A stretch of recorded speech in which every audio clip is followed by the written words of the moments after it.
like at that moment, I kind of was like, man, I did it. Like this is it, you know. Like I'm getting baseball scholarship. I'm going to go to college again, and my parents don't really have to worry. So.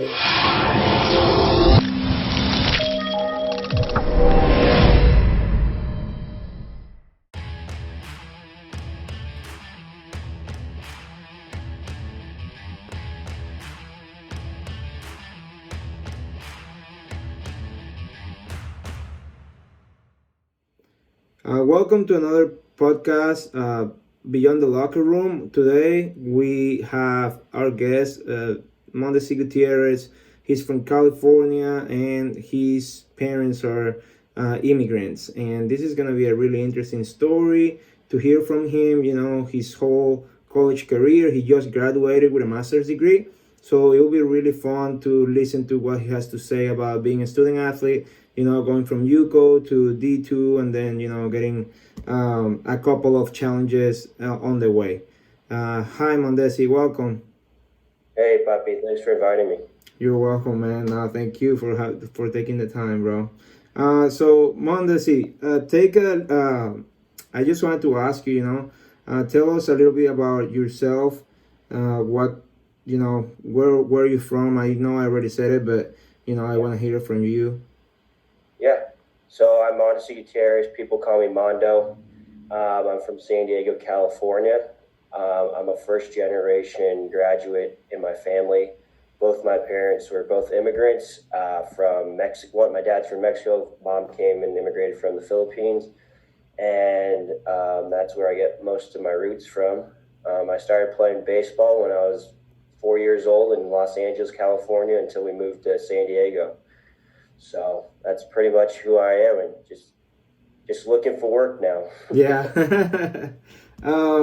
You were 4 years old, you said, right? How was that transition from Los Angeles to San Diego? Was it the same? Was it a little difficult for you? It was a little difficult for me. So once I played baseball, I moved to San Diego when I was 7. And when I was in Los Angeles, I played in the Pony Baseball League. So you use big barrel bats. Okay. And then once I got to San Diego, it was Little League and you used the little barrel bats. So I remember I showed up to the tryout for the Little League teams when I was 7.5, 8 with the big barrel, and everybody just kind of looked at me funny. But, I mean, I had no idea what the difference was until I got there and joined the team. So no, yeah, I get that. I get that. I mean, different teams and different leagues have different rules, so it's the same in Venezuela, pretty much the same.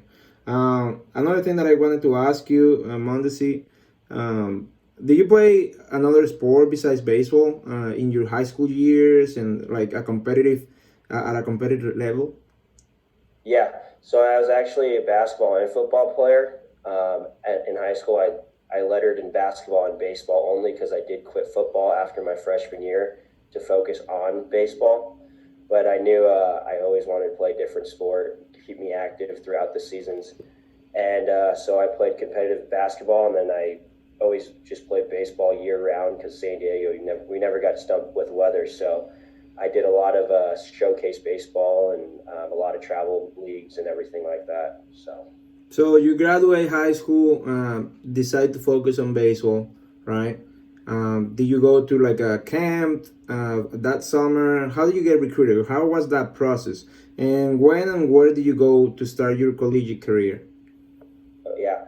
So coming from high school, I knew I was good enough to play the next level, but at the time I didn't have the passion to. I felt like I was doing it more, you know, just because my high school's it was called Rancho Bernardo High School, and it was well known for getting scouts to games. We could get kids drafted first and second round. I knew I wasn't that potential, and I was just good enough to play on the team, but it really started when it was my senior year, and I was already set on going to either University of Arizona or Chico State just to become a student. But a Mariner scout actually came up to me and asked me and said, "Hey, kid, where are you going next year?" And I said, "Oh, I'm not playing baseball. I don't really have a scholarship lined up." And he's like, "Well, I'll keep your name in my head. I like the way you play." And after that, I got a couple calls from colleges. So then that beginning of senior year, that's when it really hit me that I could play at the next level. And I knew that being a first generation with parents that, provided what they could for us, I had to focus on getting a scholarship. So I decided to take that next step. And then I got a call from Orange Coast College coach, Coach McDonald, Coach Alto, invited me to come out and play. So I moved from San Diego when I was 18 up to Orange County, California, and started playing at Orange Coast College. Nice, nice. That's really cool. There are a lot of guys out there that are trying to go to that next level, but they don't know if they have what it takes. Kind of what happened to you. They don't know what's going on. They don't know. They don't have any guidance, anything, until somebody, lights that candle. Until somebody tells you, "Hey, you're good enough. You're gonna get there. Just try." And that's something cool, I think. So you go to Orange County, you stay there, freshman year, sophomore year. Tell me a little bit more about it. How was your experience there? Did you play a lot? How was your relationship with your teammates, your coach? Yeah, so Orange Coast College, very well-known junior college program in California, known for winning not nationals. We do our state tournaments, so they're very well known for their state championships. And honestly, I walked in there and I said I played shortstop and second base. And for the first few practices before they started making roster cuts, there was at least like 8 to 10 kids at each position that I was going for. And I was like, oh man, there's a lot of junior college kids that are already there, like sophomores. And then we had just all the Division I bounce backs from University of Arizona, Arizona State, Long Beach, ASU, like big time schools that just came to our junior college. So my first year, I made this team, and I didn't start at first. I got a couple pinch hit at bats a little bit, and then one game I remember I came off the bench. It was I think it was the bottom of the 8th. We were at home and got a base hit RBI, put us up, and then we won that game. Next day, I'm starting at shortstop. And I was like, whoa. And then, so that game I remember I hit my first at bat starting. I hit a triple off the wall. And then my next at bat was a single and then a double. So I ended up going 3 for 4 that day, started the next day. So I kind of got rolling my freshman year. I kind of made my spot, took some spots from some Division I guys and bounce backs. And then I kind of, just stayed mediocre, and our team's really good. We have a set of new guys, so I kind of rode the bench for the remainder of the year because I kind of got cold. But then my sophomore year, I started at second base, did pretty well, played great defense. Batting average wasn't where I wanted to be, so it wasn't attracting all the, schools I needed to when I was transferring. So I decided to go play summer baseball in Clarinda, Iowa, and that's where I was ultimately seen by Northwest Missouri State. Nice. And how do you come across Clarinda, Iowa? Like, it's not a big town. It's nothing that people are gonna hear about, that summer league, anything. How do you end up there? So the coach that recruited me out of high school, Coach McDonald, he actually knew someone that was in the Orange County area that his son played in this Mink League for the Collegiate Summer League. It was the Missouri, Iowa, Nebraska, Kansas League. Good league. Yeah. And so how I got hooked up with that was he knew someone in the Orange County area and said, would you be interested in playing summer baseball? And after my freshman year, because I went to Clarinda twice, so after my freshman year, I ended up going to Clarinda, but I was like, what's summer baseball? I don't know what that is. I just thought I'd go home after the season, do some summer classes, come back for the next semester. So then he had the guy come out. The guy took some videos, sent it off to Clarinda, and then, I just signed for the summer to play collegiately. So it just kind of happened just word of mouth type of deal. And it was honestly the best thing in my life, just playing baseball all summer. Awesome. So. I didn't get to play all summer. I only played once when I got here. I think I played for a month in Atlanta, and it was pretty fun, to be honest. You just worry about going to the field, you worry about eating, maybe hitting the weights, and that's it. It's pretty much the life, I think. Yeah, it was definitely feeling like a minor leaguer. How we had it, Clarinda's well known. We had Ozzie Smith come out of there. He played there for a couple summers. There's a couple pitchers. There's Andrew Descasso, or yeah, on the Diamondbacks, I believe. But there's just so many guys that they have like all their major league wall names on the wall there, and you're just like, man, like Wow, these kids that's really just cool.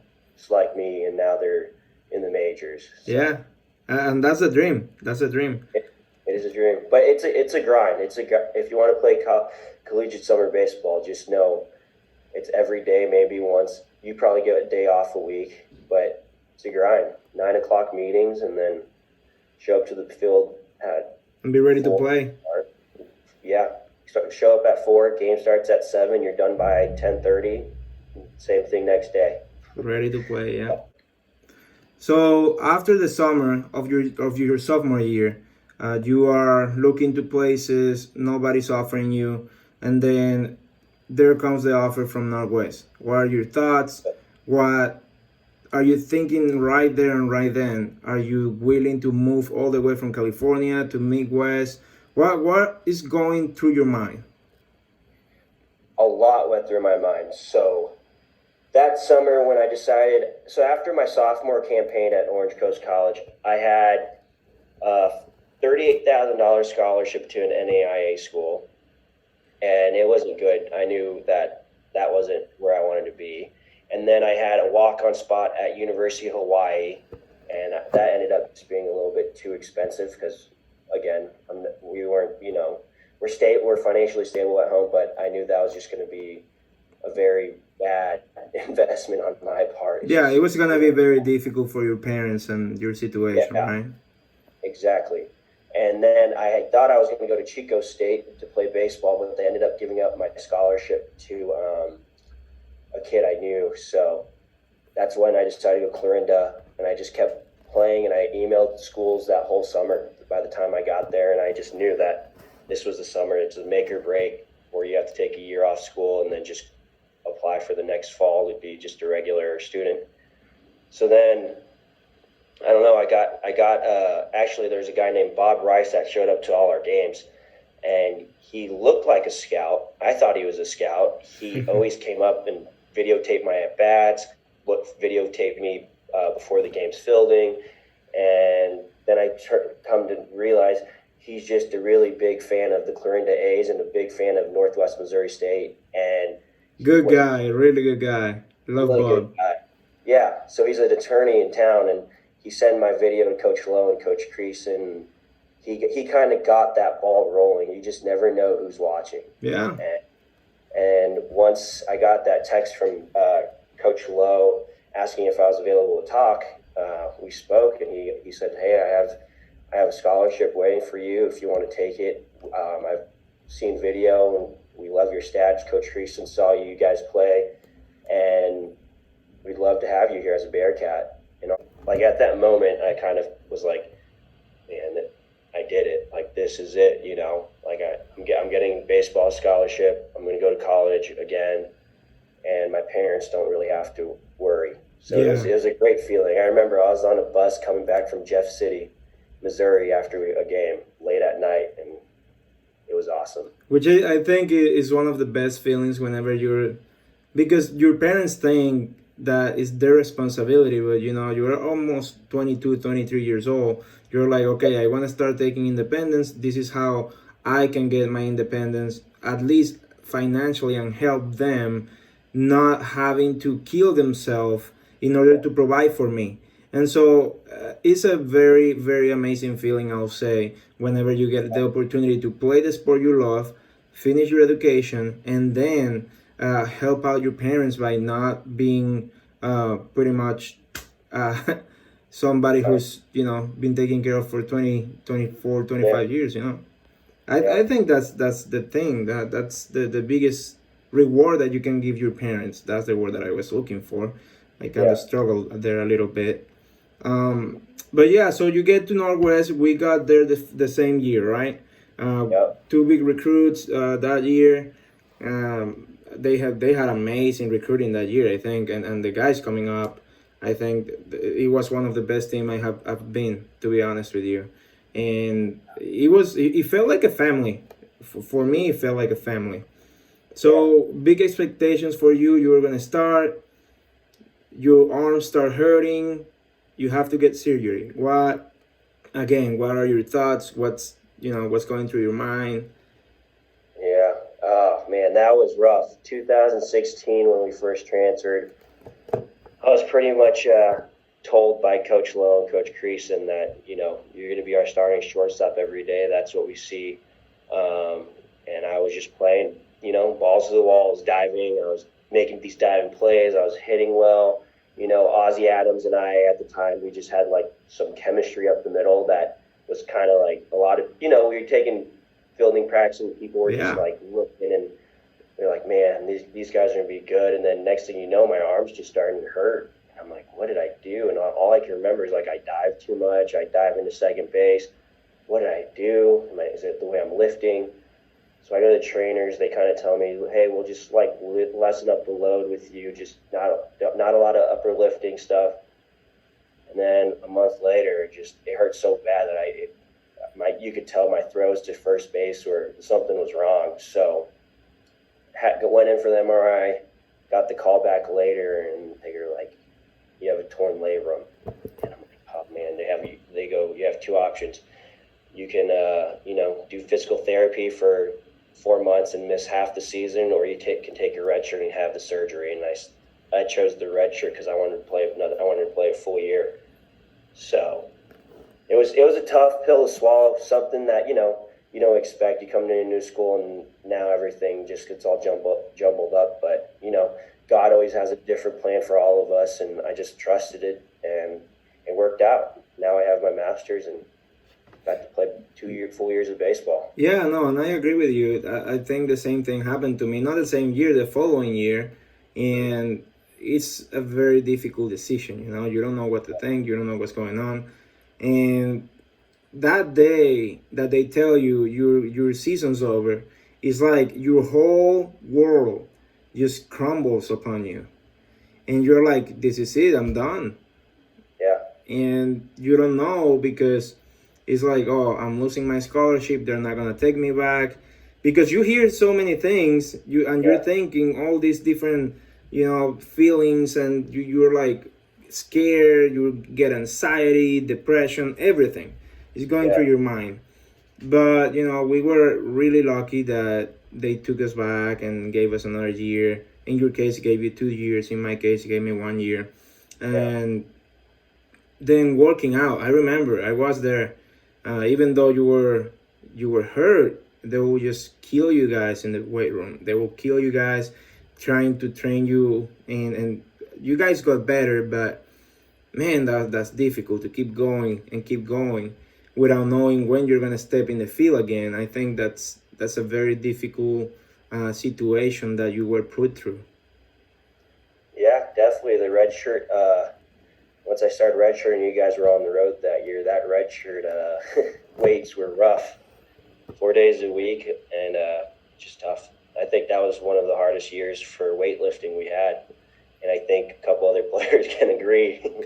So No, I agree with you because I remember I was working there. I was doing my internship there, and I had to get out of the bus at 1 a.m., 2 a.m. I wake up at 4:30 a.m. I'd be awake with you guys and pretty much trying to encourage you guys. And I'm like, bro, I'm dying. Like, I'm super tired. I cannot do this. And they just kept me like keeping going, and I saw you guys working hard, and it was a very difficult situation. I'll say that. Then another thing, you come back next year. Did you play that year, Clarinda, or no? That So summer? yeah. So I went back for my third. I say my third campaign. So at that point, I just was like, I need to get into the. I know I'm going to be good for next season. My arm's feeling healthy now because I had surgery in November. Yeah, November I had surgery, and then that spring I kind of, I couldn't throw, but I could, do batting practice and I could take ground Yeah. balls, but just flip it underhand. But yeah, so I decided to go back to Clarinda because I need to get myself back into tempo. You take a couple months off. You don't see a live pitch. So I was just doing what I could. So I went to Clarinda and got to play for the A's again. You know, played shortstop, second base, and actually my first at bat back, I looked at the bench. I remember it was first game with all these new kids, and a guy that played at Henderson State, Danny Mitchell, he was hitting right after me. I was hitting fifth, and I think he was hitting sixth. And I go, dude, this is my first at bat. I don't even know, like 6-7 months. And I go, what do I do? Swing hard first pitch or C1 and then hit? If a ball comes middle in, just turn on it. He goes, swing first pitch. And I go, no, I'm going to take one. I got to see one. So I take the first pitch, ball, 1-0. It was a ball outside. Next thing you know, this guy from Jeff City throws fastball middle in, turn, home run, first at bat back. Awesome. And, I was like, man, I didn't lose it. So Yeah. it was such a good feeling, man, just to be back on that field. I remember that day. It's just like 6 months of just watching you guys practice and having to just not really do anything, and then just watching you guys play. Just, you know, it breaks you. You're like, It does. you're just itching to get back on that field. And it's just bummed because I really wish I could have played with Ozzie Adams and all those guys that year, because that was a good squad as well. It was, yeah. It truly was, I think. Those guys were very experienced in that league.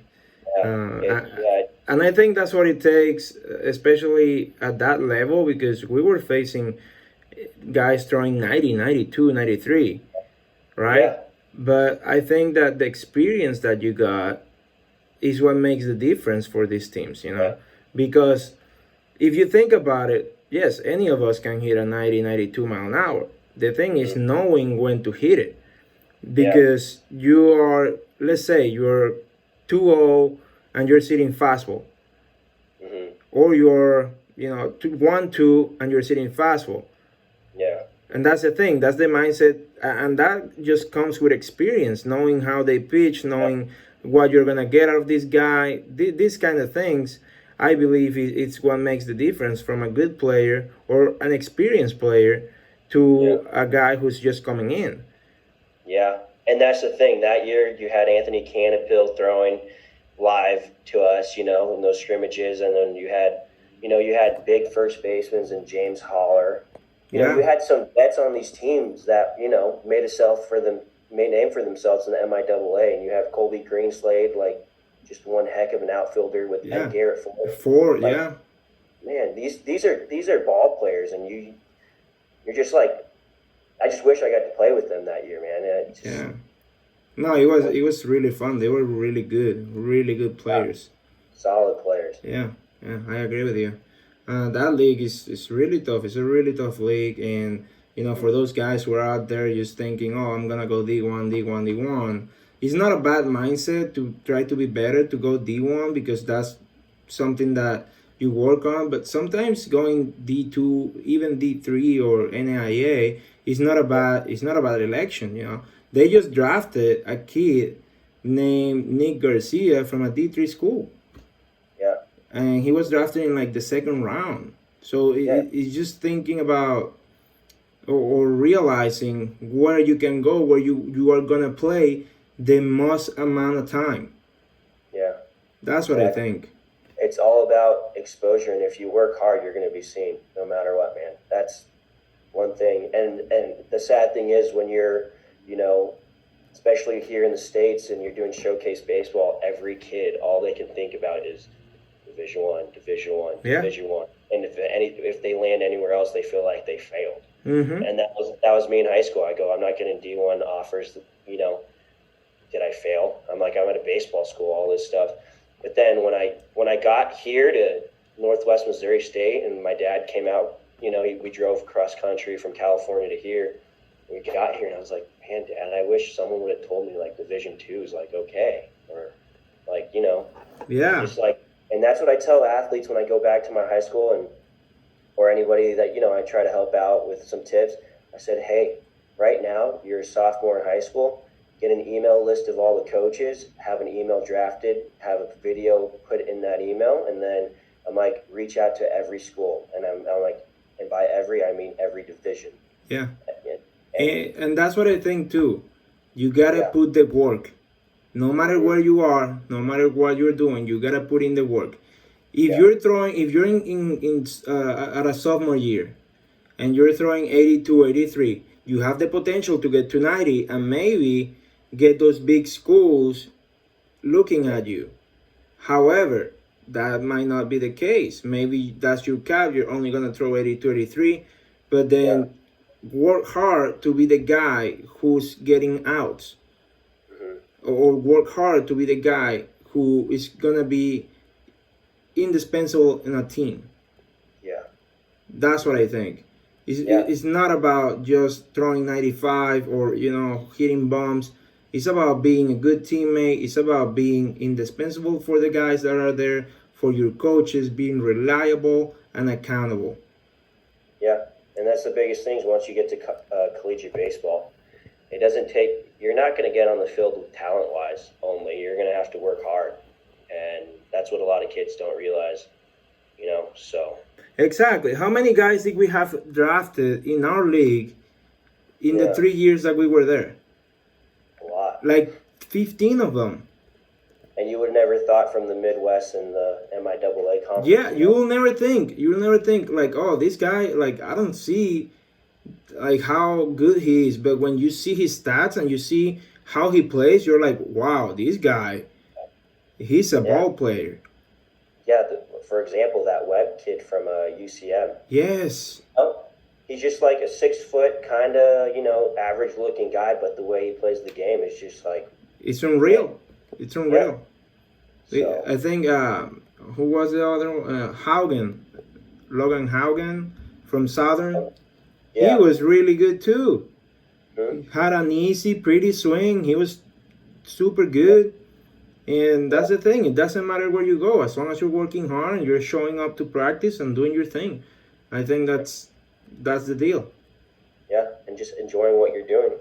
Exactly, exactly. So, Mondesi, I want to ask you, what do you think about, or how do you approach handling classes and being a student athlete? How does that work? How did it work for you? Was it easy? Was it difficult for you? Um, so it was kind of compared to junior college to university life. Junior college, we lifted in the afternoons compared to the 5 to 6 a.m. wake up calls we had here. And Hmm. when I transferred in, I wasn't in. I didn't have the Bearcat advantage that the school offered, so that was the in-state tuition for an out-of-state resident. Yeah, Oh, since I didn't get that, I was paying about 13 grand more out of pocket. So I yeah. made it. I made it a thing to get in-state tuition after you pass a certain amount of credit hours. So it's more of a how do you figure out? You're just trying to time manage everything. Have good time management. That's what I'm trying to say. So you schedule. You have weights at 5 to 6. Say you have class at 9. You can get a good breakfast in. You can do some studying, or you can catch up on some sleep because you got to know how your day is going to be. Go to class, you know. But I just worked hard. I worked hard. I studied a lot. I was always in the library at night, and I just wanted to make it easier because who wants to pay more when you can get money to pay less? Exactly, So exactly. I was in that library, and I ended up getting a 3.5 and a 4.0. Those 2 semesters got the Bearcat advantage, but it's really how much you want to do it. And in my factor, it was more for my parents because I knew I'm the oldest. My brother was a year below me, and then I have 2 sisters that are 3 and 4 years apart from me. So I knew all of us were going to be in college all at the same time. And I'm like, that's just tough on my parents. Like they'll find a way to do it, but they're going to struggle for a little bit. So it was more of like an incentive. You just got to break up your time well. You break up your time, have that drive in you, not just like the student part comes first too. You're not just an athlete, you're a student, and Northwest is huge on making that a big deal. So I I don't mean, know. when you're in season, Hmm teachers help you out a little bit, but at the same time, they don't like lazy people. Yeah, exactly. And I mean, you can attest to this every Friday, or yeah, every Thursday when we got off the bus, that we get our pizza, and then everybody was in the lobby doing homework. Yes, before everyone. Friday. So, you get surrounded by, well-rounded individuals, teammates. These guys are thinking like adults. You just all kind of have like the same drive, good grades and good baseball. So it was just kind of contagious, and just knowing your roots and being true to yourself. I think that's what pushed me to, balance out my workload along with being an athlete. Yeah, it's like a family. I will say that the main difference from being on JUCO, where you are by yourself trying to get a 4 year spot, and then getting to that 4 year. That was one of the things that I chose from Northwest. When I went to visit there, my wife was pregnant, and everybody welcomed me. Everybody was like, wow, you're going to have a baby. He's going to be a little Bearcat, this and that. And many things that I was surprised to see, because didn't see it at JUCO much. Because everybody is kind of like everybody's for himself, right? At the JUCO level. He's trying to get somewhere. Yeah, you might get the one or two guys that are really close to you, but then everybody else is like, okay, you're my teammate, but we're not friends, kinda, right? Yeah. So I think that was one of the biggest things for me to go to Northwest. That's what I loved there. Everybody worry about everybody else, and it's a team. Even the redshirt guys, I think.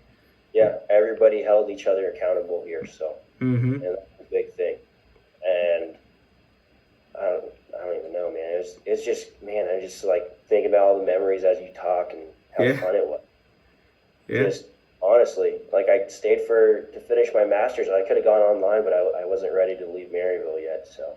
Yeah, no, I get that.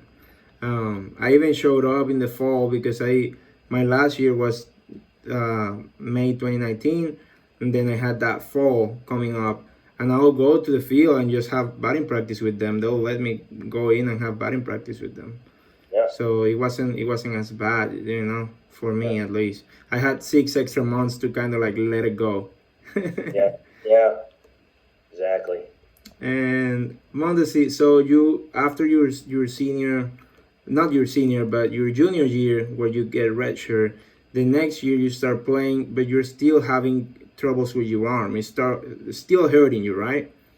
Yeah, and that's when I got a little mental, and I started at shortstop, and then I got moved over to second base or third base, and then just third base. Second. Yeah, and that year was just kind of a mental battle for me, which everybody knows, but I made it up. I made it. The thing is that what happened in the field with your defense, you compensated with your offense. Yeah, and that was the biggest thing. I felt the pressure of like, oh man, I just made that error, and I'm like, how am I gonna get these people done? So yeah, that. How do I tell them to let me in the bus to go home? Yeah. So that was a very. It's just. I think I was just more scared to throw, like just let it go, because I didn't want to throw my arm out again, and it was a mental battle, and it was a tough year for me defensively, but offensively was one of my best years, And, oh yeah, you hit like 310 with 20 doubles and 48 RBIs, which is insane. It's pretty much 1 RBI per game. Yeah, so I remember just that year was fun for me to hit. Yeah. I didn't like using the axe bats, but they were treating me well. So yeah.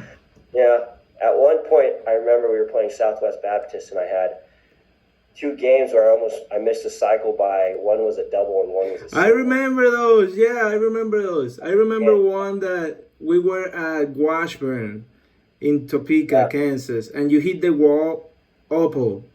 Yeah. Bro, I don't know how you hit that ball. Like, it was tough, and it was blowing in a lot. And you hit the ball, and I'm like, oh, fly to right field. And the ball just kept going and kept going. I'm like, he might pull it out. Yeah, I thought I was going to have one too there. I remember that. And I stood at second, and I was just like... what happened? What happened? Yeah, it happened to me last year. Last year happened to me a lot. A lot. Yeah. So that was a fun year for me, and I enjoyed hitting that year. I finally found a good swing. So And then your senior year, you didn't struggle uh, defensively. You yeah, made the senior year I made a adjustments. thing to just let it out of my mind, and I think I ended only with like 3 errors compared to I think I had 20 in my junior year. 20. Yeah, 20 And most of the errors were throwing errors. throwing. Throwing. But if it was a play like up the middle and I had to dive and make that play, I'll do it. But Yeah. it's just like ground ball hit right at me. Just Yeah. Those were the ones that because you were because you know what? Because you were thinking about it. You had the time to think about it and you'll be like, "Oh, crap, it's going to hurt. It's going to happen again." yeah, Like that's what I had, like I had that because I got my knee blown out and then doing the rehab, that bro, that hurt so much. And then when I started catching again and I tried to go block, I was like, I don't want to block. If I can yeah, just glove this ball, I don't need to block, and then my knee's not gonna blow out. Even though all the doctors said that I was 100% healthy, yeah, even though everybody told me that I was fine, I had that hesitant because I thought that my knee was gonna blow, and yeah. I didn't want to go through the same thing again. Yeah, you're just timid. There's something you can't explain it. It's just something that you get surgery and everybody. Some people just don't know like what you kind of go through mentally. So Yeah, and I think that's something that we have to, put a little bit more emphasis on college athletes. I think. mhm. I believe that it's not just how you perform physically, but also the mental side for a college athlete is very important. Yeah, I totally agree. So So our last year was our senior year. We graduated together. Uh, very fun memories, man. We ended up being, very close to each other in that yeah, year, and we were pretty much giving advice to one another whenever we mhm. struggle at the plate or we were struggling on the field. We will give advice to each other, and then other kids, like other guys younger than us, they will come and Yeah, ask us. yeah. How did that feel for you? Did you ever think that you were gonna have the seniority to be like giving advice to the younger kids when you know you feel like, Yeah. oh, I didn't do that great, but you actually did. Yeah, and that's the thing. You don't realize what you're doing on the field. You're just kind of playing your game, and then you never know who's watching, who's taking notes. And yeah, once we started talking, I remember it was you, me, Jay, uh, Hussey, and Tim Olson, and we just just after the games go back to your hotel room, just kind of hang out and talk about each other and hey, you need to do this better. Yeah, But I remember when all the freshmen started picking up, like Caden yeah, Deal started coming in the room and like asking questions and like, hey, if I'm redshirting this year, but I'm traveling, should I start my master's, my last year if I'm done with credits, just stuff like that. And I never thought I'd be that figure. I thought I was just always just going to be, just an older senior baseball player. Them waiting for me to to get get put in the out. spot. It's Yeah, all right, dude, you're old, get out of here. But yeah, a lot of them, they still, still text me, call me to this day, and it's kind of awesome. It's being that mentor to the younger class, and I remember some of them called me after their exit meetings before this, or the fall exit meetings, and said, "This is what they told me. What do I do? How do I get playing time?" And I just kind of told them like, if it's a position player, you work hard, you're going to be in a lineup. and you're gonna play. Yeah, you're gonna You're play. gonna, it doesn't matter. I told them, hey, I've had 20 some errors my junior year, but I was in that lineup because I was hitting. I'm like, you Exactly. hit, If you hit, you play. yeah, you hit, you play, position, and if you're a pitcher, you throw strikes. I'm like, you don't have to strike everybody out. You throw strikes and you get your outs, you're gonna play. You're gonna play. You're gonna pitch. Exactly. We can't just have you going 3-0 on every batter and then walking them. Which we had a lot that year.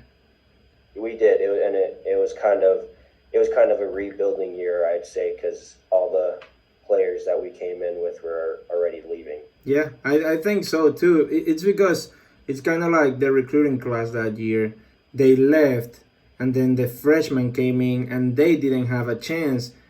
The chance Yeah. that we had to talk to the guys who were redshirting, Mm-hmm. because most of the guys who played last year, they were true freshmen. Mm-hmm. The guys who threw for us, so they didn't Yeah. have the chance to have that mentor Yeah. that guys like Dio had. Yeah. And I think that's one of the most important things, because having somebody that have gone through that same thing that you are going through Yeah.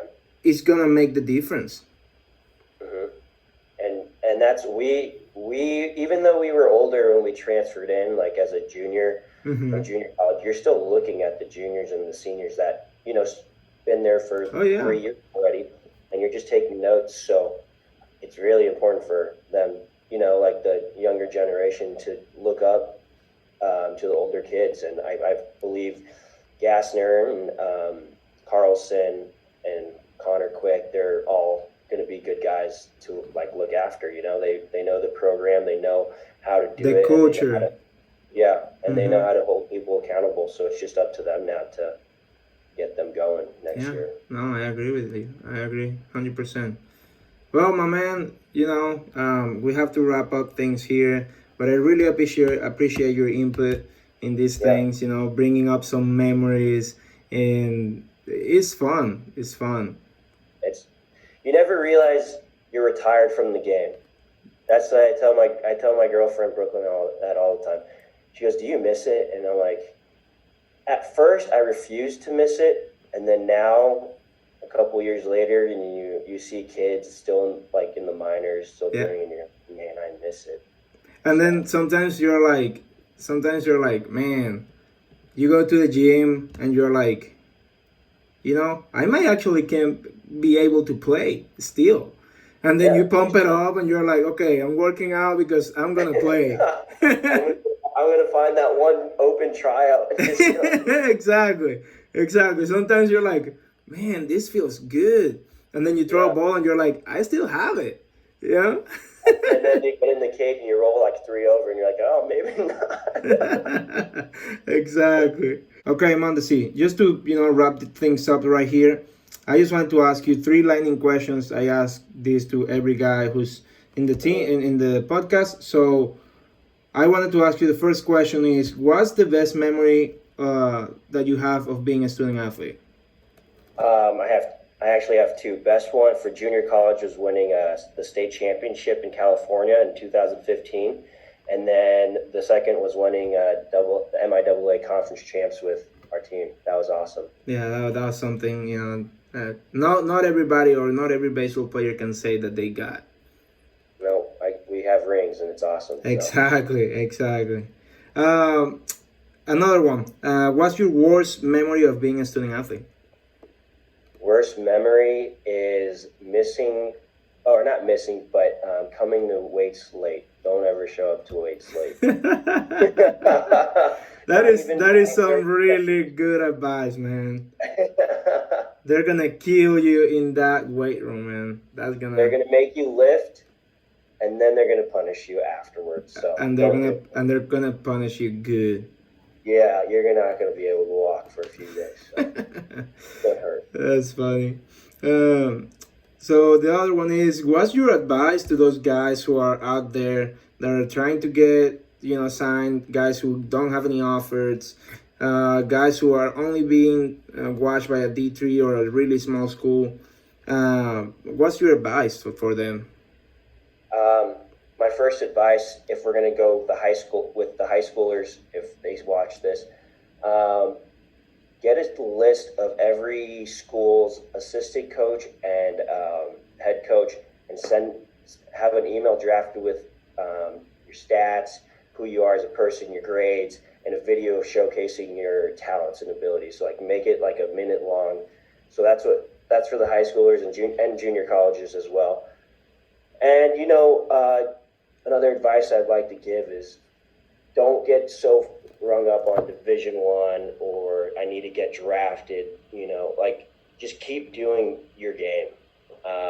Just make sure that you're staying true to yourself, and go to a school that wants you and wants you to, succeed. Just don't go to let's say, don't go to Cal State Fullerton and you're going to get 13 bats a year because they have other guys. Go somewhere you're going to play. Go somewhere that you're going to succeed in your life, both on and off the field, and just stay close to your teammates once you get there. So True statement, my man. That is a true statement. Hey, Mondesi, I want to say hi to your dad. Yeah, Jaime. Jaime. Yeah. Jaime va a escuchar esto y se lo voy a decir en español para que lo entienda. Jaime, saludo. He's not here. I know he's not here, but he's gonna. That's what I said. He's gonna listen to it, and I'm gonna say, hey, greetings to you, my man. I miss you guys.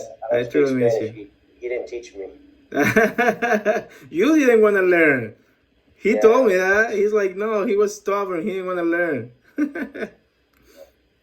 Hey, Mondesi, so with these questions, we're wrapping up. I wanted to get your insight on the mental side of the game. That's really, really good. You went through a really difficult time whenever you transferred and got hurt, and you were able to come out of there fine. But this is a really good podcast for guys who are trying to deal with those things. There are so many guys out there getting hurt, and they don't have anybody telling them what to do or how to do things. Yeah, just stay true to yourself. Just keep working hard, and everything. You're not going to be stuck in that forever. So there you go. Thank you, my man. Yep.